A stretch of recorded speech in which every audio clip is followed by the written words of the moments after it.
In the early days of the coronavirus pandemic, some friends in the West shrugged the virus off as a China problem until they find out that Apple limited global iPhone sales after Foxconn shut down its China factories.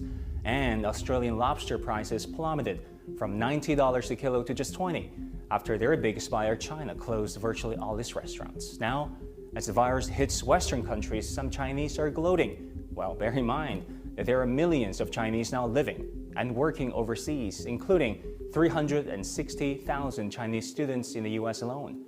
And China's exports dropped 17% in February because of weaker demand from its coronavirus-hit trading partners.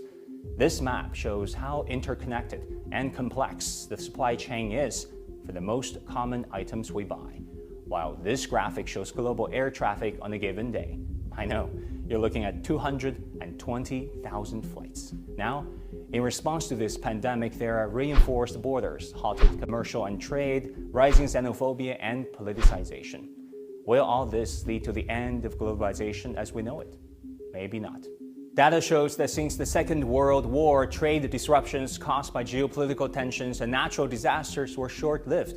The comparative advantage theory shows that people always tend to trade if it benefited them. In a similar vein, investments, more often than not, flow to where they're most profitable.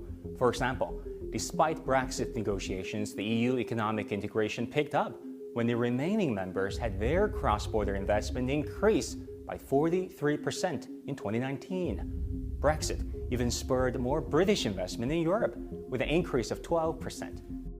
We're not even talking about the biggest story of our day, trade in services like data. After all, these days we're more likely to stream Shakira's music on our phone or watch Leonardo DiCaprio online than to buy a CD or DVD. Cross-border data flows spiked in the past decade, so are royalties and licensing fees that are among the fastest growing trade item globally. And to speak nothing of the fact that people want to travel, and there's quite some pent-up demand for that. So we are living in a global community of shared destiny.